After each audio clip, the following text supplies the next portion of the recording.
মহাভারতের ট্র্যাজিক চরিত্র কর্ণের জীবনের পেছনের আসল কাহিনীটা আজ সংক্ষেপে জানব। আমরা তো তাকে কুন্তির পুত্র হিসেবেই চিনি, কিন্তু তার দুর্ভাগ্যের শুরুটা কিন্তু এই জন্মে নয়, এর শেকড় রয়েছে তারও আগের জন্মে। প্রথমত, তার পূর্বজন্মের পরিচয়।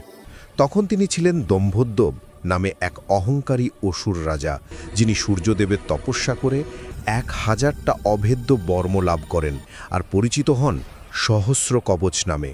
শর্তটা ছিল সাংঘাতিক। একটা কবচ ভাঙতে হলে আগে 1000 বছর তপস্যা করতে হবে, তারপর যুদ্ধ, আর কবচ ভাঙা মাত্রই যুদ্ধকারীর মৃত্যু।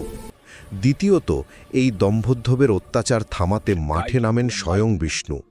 তিনি নার ও নারায়ণ এই দুই ঋষিরূপে জন্ম নেন, যারা কিনা পরে অর্জুন আর কৃষ্ণ হয়ে জন্মান। তারা ঠিক ওই শর্ত মেনেই একে একে দম্ভোদ্ধবের 999টা কবচ ভেঙে ফেলেন, এবং শেষে যখন শেষ কবচটা ভাঙার পালা, দম্ভোদ্ধব ভয় পেয়ে সূর্যদেবের শরণাপন্ন হন।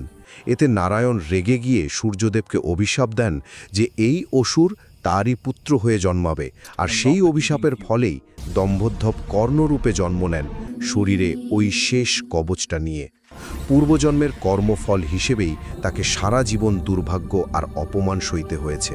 অর্থাৎ কর্ণের জীবন ছিল তার পূর্বজন্মের অহংকার আর কৃতকর্মেরই এক অবশ্যম্ভাবী পরিণতি।